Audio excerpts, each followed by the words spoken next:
ನಮಸ್ತೆ ಸ್ನೇಹಿತರೆ. ಒಡಲಾಳ ಕಾದಂಬರಿಯ ಮುಂದುವರೆದ ಕಥಾಭಾಗವನ್ನು ನೋಡಬೇಕಾಗಿತ್ತು. ಕತೆ ಎಲ್ಲಿವರೆಗೂ ಆಗಿತ್ತು ಅಂತ ಅಂದರೆ, ಕೋಳಿಯನ್ನು ಹುಡುಕಿ ಸಾಕಾಗಿ ಬಂದಿರೋಂಥ ಸಾಕಮ್ಮನಿಗೆ ಅವರ ಹಿರಿಮಗಳು ಗೌರಮ್ಮ ಕುಡಿಯೋದಕ್ಕೆ ಸ್ವಲ್ಪ ನೀರು ಕೊಡ್ತಾಳೆ. ಅದರಿಂದ ಸಂತುಷ್ಟಲಾಗಿರೋಂಥ ಸಾಕಮ್ಮ, ನನ್ನ ಇಡೀ ಆಸ್ತಿಯನ್ನು ನಿನ್ನ ಮಗನಿಗೆ ಬರೆದ್ಬಿಟ್ಟು ಸತ್ತೋಗ್ಬಿಡ್ತೀನಿ ಅಂತ ಹೇಳ್ತಾ ಇದ್ದಾಳೆ. ಇದನ್ನು ನೆರೆಮನೆ ತನ್ನ ಎರಡನೇ ಮಗನಾಗಿರೋ ಸಣ್ಣಯ್ಯ ಕೇಳಿಸ್ಕೊಂಡು, ಅದ್ಯಾಕಮ್ಮ ಅವ್ರಿಗೆ ಕೊಡ್ತೀಯಾ, ನಾನಿದೀನ ಹಕ್ಕುದಾರ ಅಂತ ಬರ್ತಾನೆ. ಇದಕ್ಕೆ ಸಾಕಮ್ಮ ಹೆಣ್ಣೆಂಗ್ಸಾದರೂ ಕೂಡ ಗಂಡಸ್ತರ ನಿಂತ್ಕೊಂಡು ಇಷ್ಟೆಲ್ಲ ಸಂಪಾದನೆ ಮಾಡಿದ್ದೀನಿ, ಈ ಹಟ್ಟಿ ನಂದು ಅಂತ ಹೇಳ್ತಾಳೆ. ಇಲ್ಲಿವರೆಗೂ ಸಣ್ಣಯ್ಯ ಒಬ್ಬನೇ ಮಾತಾಡ್ತಾ ಇದ್ದ ಅಲ್ವಾ. ಈ ಮಾತಿಗೆ ರೊಚ್ಚಿಗಿದ್ದಂಥ ಸಣ್ಣಯ್ಯನ ಹೆಂಡತಿ ಕೂಡ ಇಲ್ಲಿ ಚೆಲುವಮ್ಮ ಮಾತಾಡ್ತಾಳೆ. ಅವಳು ಕೂಡ ಕೊನೆಯದಾಗಿ, ಅತ್ತೆಮ್ಮ ಯಾವಾಗಲೂ ಇದು ನನ್ನ ಹಟ್ಟಿ ಅಂತಲೇ ಇರಿ, ಒಂದಲ್ಲ ಒಂದಿನ ಈ ಮನೆಗೆ ಬೆಂಕಿ ಹಚ್ಚಿ ಆ ಹೊಲಕ್ಕೆ ಧೂಳಿ ಹಚ್ಚಿ ಮನೆ ಬಿಟ್ಟು ಹೊರಟೋಗ್ತೀನಿ ಅಂದ್ಬಿಟ್ಟು ಚೆಲುವಮ್ಮ ಕಿರಿ ಮನೆಗೆ ಹೋಗ್ತಾಳೆ, ಕೋಪದಲ್ಲಿ ಹೋಗ್ತಾಳೆ. ಈಗ ಸಣ್ಣಯ್ಯನಿಗೆ, ನಾನು ಯಾಕಾದರೂ ಇವಾಗ ಮಾತಾಡೋದ್ನೋ ನಮ್ಮ ಅಮ್ಮನ ಹತ್ರ, ಮಧ್ಯೆ ಯಾಕೆ ಮಾತಾಡಬೇಕಾಗಿತ್ತು, ನಮ್ಮಮ್ಮ ಹೇಗೋ ಅವಳ ದುಃಖವನ್ನು ಹೇಳ್ಕೊತಾ ಇದ್ಲಲ್ವಾ, ನಾನು ಏನು ಮಾಡಿಬಿಟ್ಟೆ ಅಂತ ಏನೂ ತೋರಿಸದೆ ಸುಮ್ಮನೆ ಹಾಗೆ ನಿಂತಿದ್ದಾನೆ. ಇಲ್ಲಿವರೆಗೂ ಆಗಿತ್ತು. ಮುಂದೆ ಏನಾಗುತ್ತೆ? ಸಾಕವ್ವ ನೆಲ ಸವರುವುದ ಕುಟ್ಟುವುದ ನಿಲ್ಲಿಸಿ, ಕೇಳ್ದೇನೋ ಗ್ರಾಸ್ತಾ, ನೀನು ಹೇಳ್ತಿ ಮಾತಾ ಎಂದು ಒಂದು ಸಲ ಚೀರಿದಳು. ಆ ಚೀರು ಹಟ್ಟಿನ ಒಂದು ಸಲ ಕಿತ್ತುಕೊಂಡು ಇಡೀ ಹಟ್ಟಿನ ಒಂದು ಸಲ ಅಲ್ಲಾಡಿಸಿತು. ಮಗನಿಗೆ ಬಾಯಿ ಬರಲಿಲ್ಲ. ದುಃಖವೇ ಬಾಯಿ ಬುಟಗಂಡು ಕುಂತ ಥರ ಅವ್ವ ಕೂತಿದ್ದಳು. ಮಗನ ದಿಕ್ಕಿನಿಂದ ಮಾತು ಹುಟ್ಟದಿರಲು ಇನ್ನೊಂದು ಸಲ ಅವ್ವ, ಕೇಳ್ದೇನೋ ಗ್ರಾಸ್ತಾ, ನೀನು ಹೇಳ್ತಿ ಮಾತಾ ಎಂದು ಕೂಗಿದಳು. ಸಣ್ಣಯ್ಯ ಬಾಯಿ ಕಟ್ಟಿದವನಾಗಿ, ಸುಮ್ಕಿರವ್ವ, ಸುಮ್ಕಿರೋ ಅಂದನು.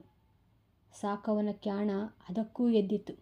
ನಿನ್ನ ಹೆಂಡತಿ ಸುಮ್ಮನಿರ್ಸಕ್ಕಾಗ್ದವ ನನ್ನ ಸುಮ್ಮನಿರ್ಸಕ್ಕೆ ಬಂದ್ಯಾ ನನ್ನ ಮಗನೇ? ಸಭಾಸ್ ಸಭಾಸ್. ಅವಳೇನಾರು ಇವತ್ತು ನನ್ನ ಹಟ್ಟೀಲಿ ಇದ್ರ ಅವಳು ಅವಳಪ್ಪನ ಹುಟ್ಟಿದ ಮಗಳಲ್ಲ, ಅಷ್ಟೀಯ ನಾ ಹೇಳೋದು ಎಂದು 20 ಸಲ ಹೇಳಿದ್ದನ್ನು ಹೇಳತೊಡಗಿದಳು. ಅತ್ಯಮ್ಮನ ಬಾಯಿಂದ ಈ ವಾಕ್ಷ ಬಂದುದೇ ತಡ. ಕಿರುಮನೆಯಲ್ಲಿ ದಡಬಡ ಸದ್ದು ಎದ್ದಿತ್ತು. ಸಣ್ಣಯ್ಯನಿಗೆ ನಿಲ್ಲಕ್ಕೂ ಆಗದೆ ಹೂತ ಕಾಲು ಕಿತ್ತು ಕಿರಿಮನೆ ದಿಕ್ಕ ನಡೆದನು. ನಡುಮನೆಯ ವಸ್ತುಲಲ್ಲಿ ತಂಗಿ ಗೌರಮ್ಮ ಕಣ್ತುಂಬ ನೀರು ತುಂಬಿ ನಿಂತಿದ್ದವಳು ಅಣ್ಣಯ್ಯನ ಮುಖ ಕಾಣುತ್ತಲೇ ಪಳಾರನೆ ಕಣ್ಣೀರ ಚೆಲ್ಲಿ, ಅಣ್ಣವ್, ಅವ್ವ ಹೆಂಗಾರು ಪೇಚ್ಕಳ್ಳಿ, ನಾನೇನ ಇಲ್ಗ ಆಸ್ತಿಗ ಬಂದಿದ್ದನಣ್ಣ, ಅವ್ವ ಬರ್ಕೊಡ್ತೀನಿ ಅಂದರು ನಾ ಬರ್ಸ್ಕಂಡಾನಾ ಎಂದಳು. ಗೌರಮ್ಮನ ಹಿರಿಮಗ ಹುಟ್ಟುದಲಾಗಾಯಿತು. ಬಿಳುಚಿಕೊಂಡಿರುವಂಥವನು, ತಲ ತುಂಬ ಬಿಳಿ ದುಪ್ಪಟ್ಟಿ ಹೊದ್ದು ನಡುಮನೆ ಗೋಡೆಗೆ ಮುಖ ಹಾಕಿ ಕೂತವನು ಕಷ್ಟದಿಂದ ತಿರುಗಿ ತನ್ನವ್ವ ಮಾವನ ಕಡೆಗೆ ನೋಡಿದನು. ನಡುಮನೆ ದೀಪಾಲೆ ಕಂಬದ ಬಳಿಯ ಮಸಿ ತೊಡೆಯುತ್ತಲಿದ್ದ ಕಿರಿ ತಂಗಿ ಪುಟ್ಟಗೌರಿ ಯಾವ ದಿಕ್ಕೂ ತಿರುಗೂ ನೋಡದೆ ಅಣ್ಣನಿಗೆ ಚುಚ್ಚುವಂತೆ, ನಾನು ಯಾವತ್ತೂ ಈ ಹಟ್ಟಿ ಬಿಟ್ಟು ಕಡ್ದು ಹೊಂಟೆದನೋ ಶಿವನ ಅಂತೀವ್ನಿ ಎಂದು ಮಾತೆಸೆದು ಮಸಿ ಕೆರೆಯತೊಡಗಿದಳು. ಸಣ್ಣಯ್ಯ ಗೌರಮ್ಮನಿಗೆ, ನೀ ಸುಮ್ಕ ಒಳಕ್ಕೆ ನಡೆಯವ್ವ ಅಂದವನೇ ಕಿರಿಮನೆಗೆ ಬಿರುಸಾಗಿ ಬಂದನು. ಇತ್ತ ಹೊರಬಾಗಿಲು ತಳ್ಳಿಕೊಂಡು ಕಿರಿಮಗ ಗುರುಸಿದ್ದು ಒಳಬಂದನು. ಬಂದವನ ಕಣ್ಗೆ ಅವ್ವ ಭೂಮಿಗಂಟಿ ಕುಂತ ಥರ, ಅಕ್ಕ ವಸ್ತುಲಿಗಂಟಿ ನಿಂತ ಥರ. ಕಿರುಮನೆಯಲ್ಲಿ ತಡಬಡ ಗುಸುಪಿಸು ಕಾಳಣ್ಣನ ನೆರುಕೆಯಲ್ಲಿ ಸದ್ದಿಲ್ಲದ್ದು ಕಂಡು ಬಂದವನು ನಿಲ್ಲದೆ ಹಿಂದಕ್ಕೆ ತಿರುಗಿದನು. ಸಾಕವ್ವ ಮಗ ಬಂದುದು ಕಂಡರೂ ಅವನೇ ಏನವ್ವ ಎಂದು ಕೇಳಲಿ ಅಂದುಕೊಂಡದ್ದು ಈಗ ಮಗ ಬಂದವನು ಮಂಗರಮಾಯ ಆಗುತ್ತಿರುವುದನ್ನು ಕಂಡು ಸಾಕವ್ವ ಗುರುಸಿದ್ದು ಎಂದು ಕರೆಯುವಷ್ಟರಲ್ಲಿ ಅವನು ಅಂಗಳಕ್ಕಿಳಿದು, ಬಂದಿತಡೆಯವೈ ಎಂದು ತಿರುಗೂ ನೋಡದೆ ಮರೆಯಾದನು. ಇತ್ತ ಕಿರುಮನೆಯಲ್ಲಿ ಹೆಂಡತಿ ಚೆಲುವಮ್ಮ ಸಾಮಾನು ಸರಂಜಾಮು ಕಟ್ಟೋದು, ಗಂಡ ಸಣ್ಣಯ್ಯ ಕಿತ್ತು ಇಡೋದು. ಅವಳು ಹಣೆ ಚಚ್ಚಿಕೊಳ್ಳೋದು ನಿಂತಾಗ ಇವನು ಹಣೆ ಚಚ್ಚಿಕೊಳ್ಳೋದು ನಡೀತಾ ಇತ್ತು. ಅವರ ಹಸಿಗೂಸು ಅಜ್ಜಿ ಹತ್ರ ಆಡುತ್ತಿದ್ದರ ಇನ್ನೊಂದೆಲ್ಲೋ ಹೊರಕ್ಕೋಗಿದ್ದು ಉಳಿದೆರಡು ಬೆಪ್ಪಾಗಿ ಅವರಪ್ಪ ಅವರ ಕಿತ್ತಾಟ ನೋಡ್ತಾ ಕುಂತಿದ್ದವು. ಇದುವರೆಗೂ ಗಲುಗು ಗದ್ದಲಗಳನ್ನು ಬಾನಿಗಂಚುತ್ತಿದ್ದ ಹಟ್ಟಿಯು ಈಗ ತಲ್ಲಣಗೊಂಡು ಕೇವಲ ನಡುಗುವಂತಿತ್ತು. ಆಗ ಮಾರಿಗೊಂದು ಹೆಜ್ಜೆ ಇಡುತ್ತಾ ಹಿರಿಮಗ ಕಾಳಣ್ಣ ಒಳಬಂದನು. ಅವ್ವನ ಕಂಡು ಏನೋ ಆಗದೆ ಅನ್ನಿಸಿ ಏನವ್ವ ಅಂದರೂ ಆ ಅವ್ವ ಬಿಟ್ಟಂತ ಕಣ್ಬಾಯ ಮುಚ್ಚದೆ ಅಥವಾ ತೆಗೆಯದೇ ಕೂತಿರಲು ಸರಸರ ತನ್ನ ನೆರುಕೆಗೆ ಬಂದನು. ಬಂದವನೇ ಕಿವಿಗೆ ಅವನು ಉಸ್ಸೋ ಎಂದು ಕೂರುವ ಮೊದಲು ಹೆಂಡತಿ ಕೂತಿದ್ದವಳು ಆದುದ್ದ ಒಂದೂ ಬಿಡದೆ ತುಂಬಿದಳು. ಕಾಳಣ್ಣ ತನ್ನ ದೊಡ್ಡ ಘಟವನ್ನು ಹಿಡಿಮಾಡಿ ಕೂತನು. ಬೇಕಾದರೆ ಸುತ್ತ 4 ಗ್ರಾಮಕ್ಕೆ ತಿಳುವಳಿಕೆ ಹೇಳಿ ಸೈ ಅನಿಸಿಕೊಂಡರೂ ತನ್ನ ಹಟ್ಟೀಲಿ ಕ್ಯಾಬಿನೈ ಆಗುತ್ತಿತ್ತು. ಈಗ ಹೆಂಡತಿಗೆ, ಏನು ಮಾಡ್ತಿದ್ದೀಯಾ ಎಂದು ಕೇಳಿದನು. ಹೆಂಡತಿ, ಟೀ ನೀರು ಕಾಯಿಸ್ತೀವ್ನಿ, ನೆನೆ ಸಂತ ಕಳ್ಳಪುರಿ ಒಂದಿಷ್ಟವೆ ಅಂದಳು. ಆಗಲೇ ಚೆಲುವಮ್ಮ ಸಣ್ಣಯ್ಯನಿಂದ ಕೊಸರಾಡಿ ಕಿತ್ತುಕೊಂಡು ತನ್ನ ಬಟ್ಟೆ ತುಂಬಿದ್ದ ತೌರ ಟ್ರಂಕ ಎಡಗೈಲಿ ಹಿಡ್ಕೊಂಡು ಬಲಗೈಲಿ ಅವಳ ಎರಡನೇ ಮಗನ ಎಳಕೊಂಡು ಕಿರಿಮನೆಯಿಂದ ಬರುತ್ತಿದ್ದಳು. ಆ ಹೈದ ಬುಡವೋವ್ ಬುಡವೋವ್ ಎಂದು ಅವ್ವನಿಂದ ಕಿತ್ತುಕೊಳ್ಳುತ್ತಿತ್ತು. ಚೆಲುವಮ್ಮ ರೋಷಗೊಂಡು ಆ ಹೈದನ ಜಾಡಿಸಿ ತಳ್ಳಿ ಆಮ್ಯಾಲ ಟ್ರಂಕ ಬಾರಕ್ಕೂ ಜಗ್ಗದೆ ಅದರಜ್ಜಿ ಪಕ್ಕ ಆಡುತ್ತಿದ್ದ ಕೂಸನ್ನು ಎತ್ತಿ ರಭಸವಾಗಿ ಕಂಕುಳಿಗೆ ಒಂದು ಸಲ ಕುಕ್ಕರಿಸಿಕೊಂಡಳು. ಆ ಕೂಸು ಚೀರಿತು. ಅವಳ ಹಿಂದೆ ನಿಂತು ಗಂಡ ಸಣ್ಣಯ್ಯ ಏನಮ್ಮಿ ನೀ ಮಾಡೋದು ಅನ್ನುತ್ತಾ ಗೋಗರೆಯುವುದೊಂದೇ ಬಾಕಿ ಉಳಿಸಿಕೊಂಡು ನಿಂತಿದ್ದನು. ಕಾಳಣ್ಣ ಒಳಗಿದ್ದವನು ಹೊರಬಂದು ನಿಲ್ಲಲು ಎಲ್ಲವೂ ಕ್ಷಣ ಅಲ್ಲಲ್ಲೇ ನಿಂತಿತ್ತು. ಕಾಳಣ್ಣ ಎಲ್ಲರನ್ನೂ ಒಂದು ಸಲ ನೋಡಿ ಕಿರುಮನೆ ದಿಕ್ಕು ಬೆರಳು ಮಾಡಿ ಚೆಲುವಮ್ಮನಿಗೆ ನೀ ಮೊದಲು ಒಳಿಕೋಗವ್ವ ಅಂದನು. ಚೆಲುವಮ್ಮ ಹಿಡಿದಿದ್ದ ಟ್ರಂಕ್ ನೆಲಕ್ಕೆ ದಬಕ್ಕನಿಟ್ಟು ತಾನು ಕೊಸಕ್ಕನೆ ಕೂತು ಕೂಸ ಆಡಲು ಕೆಳಬಿಟ್ಟು, ಅಲಕಣಿ ಭಾವಯ್ಯ, ಈ ಮನೆಯಲ್ಲಿ ನಾ ಏನಂದ್ರೂ ತಪ್ಪಾಯ್ತದಲ್ಲ, ನಾ ಇರಬೇಕಾ ಸಾಯ್ಬೇಕಾ ಎಂದು ಸೆರಗ ಮುಖಕ್ಕೆ ಮುಚ್ಚಿಕೊಂಡು ಗೋಳೆಂದಳು. ಚೆಲುವಮ್ಮನ ಅಳು ಕಂಡು ಅವಳ ಎರಡನೇ ಮಗನು ಬಾಯಿ ತೆಗೆದು ಅವ್ವನ ಅಳುಗೆ ತನ್ನ ದನಿ ಕೂಡಿಸಿತು. ಸಾಕವ್ವ ಕೈಯಾಡಿಸೂತ, ಅವ್ವವ್ವ ಈ ಘನಗರ್ತಿ ಮಾತು ನೋಡ್ರವ್ವ ಎಂದು ಚೆಲುವಮ್ಮನ ದಿಕ್ಕಿಗೆ ನಟುಕೆ ಮುರಿದಳು. ಬಚ್ಚಲ ದಿಕ್ಕಿಗೆ ತವಿಯುತ್ತಲಿದ್ದ ಕೈಗೂಸ ಗೌರಮ್ಮ ಎತ್ತಿಕೊಂಡಳು. ಚೆಲುವಮ್ಮನ ಪಕ್ಕದಲ್ಲಿದ್ದ ಟ್ರಂಕ ಸಣ್ಣಯ್ಯ ಕೈಲಿಡಿದು ಕಿರುಮನೆಗೆ ನಡೆಯುತ್ತಲೇ ಚೆಲುವಮ್ಮ ಸೊರಗುಟ್ಟುತ್ತಾ ಎದ್ದು ಗಂಡ ಮತ್ತು ಟ್ರಂಕ್ ಅನುಸರಿಸಿ ನಡೆದು ಕಿರುಮನೆಯಲ್ಲಿ ಕುಕ್ಕರಿ ಬಡಿದಳು. ಅಷ್ಟಾಯ್ತು. ಅಲ್ಲಿಗೆ ಕಾಳಣ್ಣನಿಗೆ ನಿಲ್ಲಕ್ಕಾಗದೆ ಮನೆ ತುಂಬೆಲ್ಲ ಒಂದ್ಸಲ ಕಣ್ಣ ಕೆಂಪಗಾಡಿಸಿ, ಅಲ್ಲ ಕಣ್ರಮ್ಮಿ, ಹಟ್ಟಿ ಎಮ್ಕಗಳೆಲ್ಲ ಎತ್ತಾಗೂ ಹೋಗ್ದೇರೆ ಗುಡ್ಡಾಕೊಂಡಿದ್ದೀರಲ್ಲ, ನಿಮ್ಗೆ ಉಣ್ಣಕ್ಕ ಬಾನ್ನಿಂದ ಇಳಿದು ಬಂದದ ಅಂದನು. ಯಾರ ಬಾಯಿಂದಲೂ ಮಾತು ಹೊರಡದೆ ಕೊನೆಗೆ ತಂಗಿ ಗೌರಮ್ಮ, ಕೆಲ್ಸಕ್ಕೆ ಕರೆದ್ರಲ್ವಾಡ್ನ ಹೋಗೋದು, ನಾವೂ ಮೇಲ್ಬುದ್ದು ಮೇಗಲ ಕೇರಿನೆಲ್ಲ ತಿರುಕೊಂಡು ಬಂದ್ವು, ನೀ ಯಾರ ಅನ್ನೋರಿಲ್ಲ ಅಂದಳು. ಕಾಳಣ್ಣ ನಿಂತವನು ನಿಂತಿದ್ದನು. ಆಗ ಕಿರುಮನೆಯಿಂದ ಚೆಲುವಮ್ಮ ಕೈಲಿ ಕುಡ್ಲು ಹಿಡಿದು ಹೊರಬಂದು ಕಾಳಣ್ಣನ ಹೆಂಡತಿಗೆ, ಅಕ್ಕಯ್ಯ ಬನ್ನಿ, ಸೌದುಗಾರು ಹೋಗಿದ್ದು ಬರಾವು ಅಂದಳು. ಅದಕ್ಕೆ ಕಾಳಣ್ಣನ ಹೆಂಡತಿ, ಅಯ್ಯೋ ತಡಿತಾಯಿ, ಇವ್ರು ಈಗ ತಾನೇ ಬಂದರು, ಉಣ್ಣಕ್ಕಿಕ್ಬಿಡ್ತೀನಿ, ಸೌದೆಗೇನ ಸಂಜೆಗೆ ಹೋದ್ರೂ ಒಂದಿಷ್ಟು ತರ್ಬೋದು ಅಂದು ಗಂಡನಿಗ, ಇನ್ನು ಬನ್ನಿ ಮತ್ತ ಅಂದಳು. ಕಾಳಣ್ಣ ಅಲ್ಲೇ ನಿಂತು, ಅವ್ವಾಗ ತಂದ್ಕೊಡು ಅಂದನು. ಕಾಳಣ್ಣನ ಹೆಂಡತಿ ಒಳಗಿಂದ ಒಂದು ಬೋಸೀಲಿ ಟೀ ನೀರು, ಒಂದು ಮೊರದಲ್ಲಿ 4 ಹಿಡಿ ಪುರಿ ತಂದು ಸಾಕವ್ವನ ಮುಂದಿಟ್ಟಳು. ಸಾಕವ್ವ, ಅಯ್ಯೋ ನನಗೆ ಬ್ಯಾಡಕ್ಕ ನನ್ನ ಕಂದ ಅಂದಳು. ಕಾಳಣ್ಣ, ಸುಮ್ಮನ ಕುಡಿಯವ ಮತ್ತ ಅಂದನು. ಕಾಳಣ್ಣನ ಹೆಂಡತಿ, ಅವರು ಕುಡಿದ್ರ ಕಣ, ನೀವು ಕುಡೀರಿ ಅತ್ಯಮ್ಮ ಅಂದಳು. ಸಾಕವ್ವ 3 ಪುರಿನ ತೆಗೆದು ಚಿಕ್ಕವನ ಕೂಸಿನ ಮುಂದಿಟ್ಟು 4 ಪುರಿ ತೆಗೆದು ತನ್ನ ಬಾಯಿಗೆ ಹಾಕ್ಕೊಂಡು, ಗೌರಿ ತಕ್ಕೋ, ಆ ನಿನ್ನ ಹಿರಿ ಗಂಡ್ಗೇಡ್ ಕೊಡು ಅಂದಳು. ಗೌರಮ್ಮ ಒಂದು ಹಿಡಿ ಪುರಿ ಇಸ್ಕೊಂಡು ತನ್ನ ಹಿರಿ ಮಗನಿಗೆ ನೀಡಿದಳು. ಆ ಹೈದ ತೊಗಟೆ ತೆಗೆದ ಕಡ್ಡಿಯಂತಿದ್ದ ತನ್ನ ಕೈ ನೀಡಿತ್ತು. ಗೌರಮ್ಮನ ಆ ಹಿರಿ ಹೈದ ಕೊಟ್ಟಿದ್ದ ಈಸ್ಕೊಂಡು ತಿನ್ಕೊಂಡು ಅದರಷ್ಟಕ್ಕೆ ಅದಿತ್ತು. ಅದಕ್ಕೆ ಇದ್ದಂಥ ಕಾಯಿಲೆ ಯಾವ ಕಾಲಕ್ಕೂ ವಾಸಿಯಾಗುವುದಲ್ಲ ಎಂದು ಅದ ನೋಡಿದವರು ಅದರೊಡನೆ ಅದರ ಅವ್ವನೂ ಅಂದುಕೊಂಡಿದ್ದರು. ಅದೂ ಅಂತಲೇ ಅಂದುಕೊಂಡಿತ್ತು. ಅದು ಯಾವಾಗಲೂ ಒಂದು ಬಿಳಿ ದುಪ್ಪಟ್ಟಿಯ ತಲಾ ಮುಚ್ಚುವಂತ ಹೊದ್ದುಕೊಂಡಿರುತ್ತಿದ್ದು ಅದನ್ನು ಒಂದು ಕ್ಷಣವೂ ಬಿಟ್ಟಿರುವಂತಿರಲಿಲ್ಲ. ಅದಕ್ಕೆ ಅದರ ಚಿಕ್ಕಮಾಮ ಗುರುಸಿದ್ದು ಆ ಹೈದನಿಗೆ ದುಪ್ಟಿ ಕಮಿಷನರು ಎಂದು ಕರೆಯುತ್ತಿದ್ದು. ಈಗ ಅದೇ ಹೆಸರು ನಿಂತಿತ್ತು. ಅದರ ಹುಟ್ಟ ಹೆಸರು ಆ ಹೈದಗೂ ನೆಪ್ಪಿದ್ದಂತೆ ಕಾಣದು. ಆ ಹೈದ ಈ ಲೋಕದಿಂದ ಎಂದೋ ಚುಕ್ತವಾದ್ದು ಎಂದೇ ಎಲ್ಲರೂ ಅಂದುಕೊಂಡಿದ್ದರು. ಅದರಷ್ಟಕ್ಕೆ ಅದೂ ಕೂತಿರುತ್ತಿತ್ತು. ಉಳಿದ ವ್ಯಾಪಾರಗಳು ಅವರಷ್ಟಕ್ಕೆ ಅವು ನಡೆಯುತ್ತಾ ಹೋಗುತ್ತಿದ್ದವು.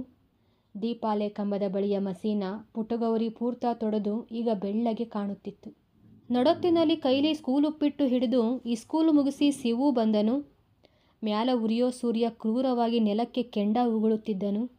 ಆ ಝಳಕ್ಕೆ ಹಟ್ಟಿ ಸುಸ್ತಾಗಿ ಬೆವತು ಮಲಗಿತ್ತು. ಸಾಕವ್ವ ಕುಂತಲ್ಲೇ ತೂಕಡಿಸಿಕೊಂಡು ವಾಲಾಡುತ್ತಿದ್ದಳು. ದೊಡ್ಡ ಮಾವ ಕಾಳಣ್ಣ ತನ್ನ ನೆರುಕೆ ಬಾಗಿಲಿಗೆ ತಲ ಹಾಕ್ಕೊಂಡು ಒಳಕ ಕಾಲಾಕಿಕೊಂಡು ಗೊರಕೆ ಒಡಿತಾ ಮಲಗಿದ್ದನು.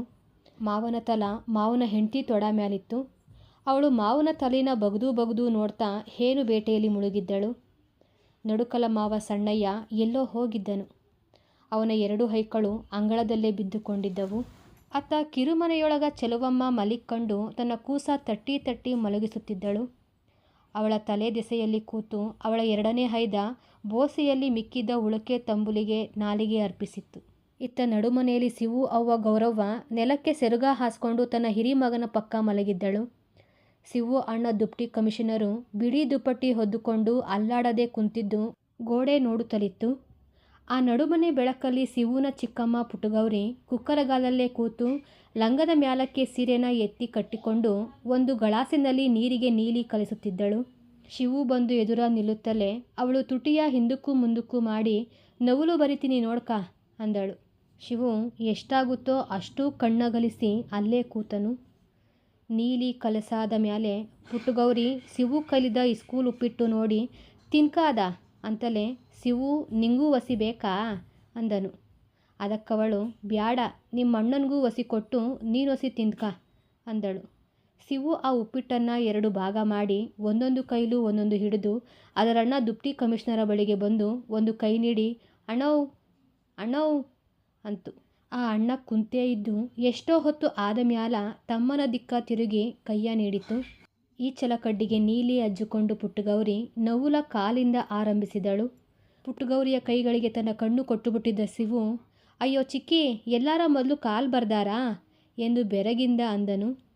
ಪುಟ್ಟಗೌರಿ ಗೋಡೆಯಲ್ಲಿ ಕೈಯ ಆಡಿಸೂತಾ ನೀ ಸುಮ್ಕಿರಪ್ಪ ನಾ ಬರೆಯಗಂಟ ಅಂದು ಯಾವುದೋ ಪದ ಕುರುಕುತ್ತಾ ಕೈಯ ಆಡಿಸಿದಳು. ಶಿವು ಸುಮ್ಕಾಗಿ ಕೈಲಿದ್ದ ಉಪ್ಪಿಟ್ಟು ಮುಗಿಸಿ ಪುಟ್ಟಗೌರಿಯ ಬೆರಳುಗಳು ಆಡಿದ ಕಡ ತನ್ನ ಕಣ್ಣಾಡಿಸುತ್ತಲಿದ್ದು ಆಮ್ಯಾಲ ನೆಲದಲ್ಲಿ ಸಿಲೋಟ ಇಟ್ಟು ಆಮ್ಯಾಲೆ ತನ್ನ ಇಡೀ ದೇಹವ ಅದರ ಮ್ಯಾಲಕ್ಕೆ ದಬ್ಬಾಕಿ ಆಮ್ಯಾಲ ತಾನುವಿ ನವುಲ ತಲೆಯಿಂದ ಆರಂಭಿಸಿ ಬಳಪ ಓಡಾಡಿಸಿದನು.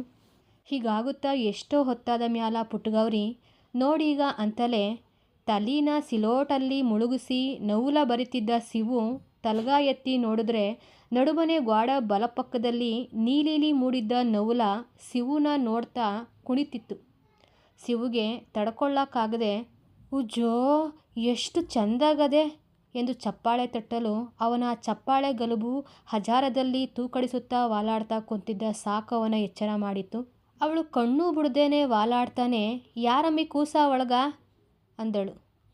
ಪುಟ್ಟಗೌರಿ ನಾನು ಕವ್ವೆ ಅಂದಳು. ಅದಕ್ಕೆ ಸಾಕವ್ವ ನಡುಮನೆ ಗೂಡಲ್ಲಿ ಒಂದು ಎಲಾಡ್ಕ ಇದ್ರೆ ಎಸಿ ಎಂದು ವಾಲಾಡಿದಳು. ಪುಟ್ಟಗೌರಿ ಇಲ್ಲಿ ಇಲ್ಲ ಕವೈ ಅನ್ನುತ್ತಿದ್ದಂತೆ ಶಿವು ನಡುಗೆಯಲ್ಲಿ ಸಡಗರ ತುಂಬಿ ಅಜ್ಜಿ ಹತ್ತಿರಕ್ಕೆ ಬಂದು ಅಮ್ಮಯ್ ಪುಟ್ಟಗೌರಿ ಚಿಕ್ಕಿ ನವಿಲು ಬರ್ದವಳೆ ನೋಡು ಬಾ ಅಂತು. ಸಾಕವ್ವ ಕಣ್ಬಿಟ್ಟು ತಗ ಅದು ಯಾರೋ ಒಬ್ಳು ಕುಟ್ಟೋ ಬತ್ತಾಬಿಟ್ಟು ಹುಟ್ಟೋ ಕೂದಲ ನೋಡ್ಕೊತಿದ್ಲಂತೆ ಅಂದು ಮತ್ತು ಕಣ್ಮುಚ್ಚಿ ನಿದ್ದೆ ತುಂಬಿಕೊಂಡು ವಾಲಾಟಕ್ಕೆ ಒಳಗಾದಳು.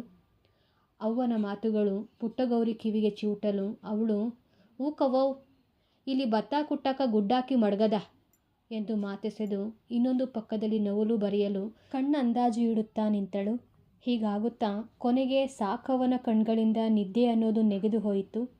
ನೋಡುತ್ತಾಳೆ ಬಾನಿಂದ ಕತ್ತಲ ಹನಿಗಳು ಭೂಮಿಗೆ ಉದುರುತ್ತಿದ್ದವು. ಮೊಮ್ಮಗೂಸು ಶಿವು ಅಲ್ಲಿ ಇದ್ದಬದ್ದ ಬೆಳಕನ್ನು ಕಣ್ಗೆ ತುಂಬಿಕೊಂಡು ಪುಸ್ತಕ ಸಿಲೋಟ ಕಣ್ಗಂಟಿಸಿ 100 ವರ್ಷಕ್ಕೆ 12 ಬಡ್ಡಿರೂನಂತೆ 2 ವರ್ಷಕ್ಕೆ ಎಷ್ಟು ಬಡ್ಡಿ ಎಂದು ಬಾಯಲ್ಲಿ ಹೇಳ್ತಾ ಲೆಕ್ಕ ಮಾಡುತ್ತಿತ್ತು.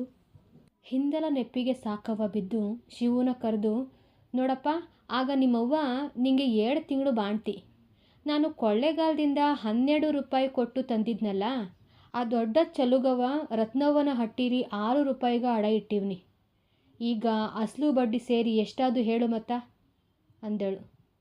ಶಿವು ಹೇಳ್ತೀನಿ ತಗ ಅನ್ನೋ ಮುಖ ಮಾಡಿ ಕೂಡ್ದ ಕಳ್ದ ಸಿಗಲಿಲ್ಲ. ಆಗ ಮಿಂಚಿದಂತೆ ಶಿವು ಬಡ್ಡಿ ಎಷ್ಟಾ ಅಂದ. ಸಾಕವ್ವ ಅಷ್ಟು ಗೊತ್ತಿಲ್ವ ನಿಂಗ ರೂಪಾಯಿಗ ತಿಂಗಳಿಗೆ 1 ಆಣಿ ಬಡ್ಡಿ ಅಂದಳು. ಶಿವು ಹಾಗೂ ಹೀಗೂ ಮಾಡು ದಕ್ಕದೆ ಹೋಗಮ್ಮೋ ನಾ ಓದ್ಕೋಬೇಕು ಎಂದು ಸಾಕವನ ಕೈ ಕೊಸರಿ ಎದ್ದು ಮೊದಲಿದ್ದಲ್ಲಿಗೆ ಬಂದಿತು. ಈಗ ಶಿವು ಪುಸ್ತಕಕ್ಕೆ ಕಣ್ಣಾಕಲು ಕಣ್ಣಾಕಿದರೆ ಆಗಲೇ ಕತ್ತಲು ಅನ್ನೋದು ಇದ್ದಬದ್ದ ಬೆಳಕನ್ನೆಲ್ಲ ತುಳಿದು ಬಿಟ್ಟಿತ್ತು. ಕಿರುಮನೆಯಲ್ಲಿ ಮಾತ್ರ ಆಗ ಹಚ್ಚಿದ ದೀಪದ ಬೆಳಕು ಕೊಣಮಿಣಿ ಕೊಣಮಿಣಿ ಅಂತ ಕಿರುಮನೆ ವಸ್ತುಲ ಕಡ್ದು ಹೊರಕ್ಕೆ ಮುಖ ಮಾಡಿ ಒಳಕ್ಕೋಗೋದು ಹೊರಕ್ಕೆ ಮುಖ ಮಾಡಿ ಒಳಕ್ಕೋಗೋದು ಮಾಡ್ತಿತ್ತು. ಶಿವು ಕುಂತಲಿಂದಲೇ ಸೊಳ್ಳ ಹತ್ಸವವ್ ಅಂದನು. ಒಳಗಿಂದ ಗೌರಮ್ಮ ತಡಾಪು ಚಿಕ್ಕಿ ನಾಳಕ್ಕ ಕಮಲಕ್ಕ ಬತ್ತೀನಿ ಅಂದ್ಬಿಟ್ಟು ದುಡ್ಡ ಈಸ್ಕ ಬರಕ ಹೋಗವಳೆ ಬಂದ್ಮೇಲೆ ಎಣ್ಣೆ ತತ್ತೀನಿ ಅಂದ್ಲು. ಶಿವು ಸುಮ್ಮನಾಗ್ದೆ ಈಗ ನಾ ಓದ್ಕೋಬೇಕಲ್ಲ ಅಂತಾನೆ ಗೌರಮ್ಮ ಅಳುಕುತ್ತಲೇ ಕಾಳಿ ಸೊಳ್ಳ ಕೈಲಿ ಹಿಡಿದು ಕಿರಿಮನೆಗೆ ಬಂದು ಚೆಲುವಮ್ಮನಿಗೆ, ತಾಯೇ ಒಂದು ಸೊಳ್ಳು ಎಣ್ಣ ಬಿಟ್ಕೊಡವ, ತಂದ್ಮೇಲೆ ಕೊಡ್ತೀನಿ ಅಂದಳು. ಚೆಲುವಮ್ಮ, ಅಯ್ಯೋ ಎಲ್ಲಿದ್ದುದು ಅತ್ಕೆಮ್ಮ, ಶಿವು ಬಾಪು ಇಲ್ಲೇ ಓದ್ಕ ಅನ್ನುತ್ತಲೇ ಶಿವು ಸಿಲೇಟು ಪುಸ್ತಕದೊಡನೆ ಕಿರಿಮನೆಗೆ ಬಂತು. ಅದರವ್ವ ಖಾಲಿ ಸೊಳ್ಳ ಹಿಡಿದು ನಡುಮನೆಗೆ ನಡೆದಳು. ಪುಟ್ಟಗೌರಿ ಬರೀ ಕೈಯ ಬೀಸುತ್ತಾ ಒಳ ಬಂದಳು.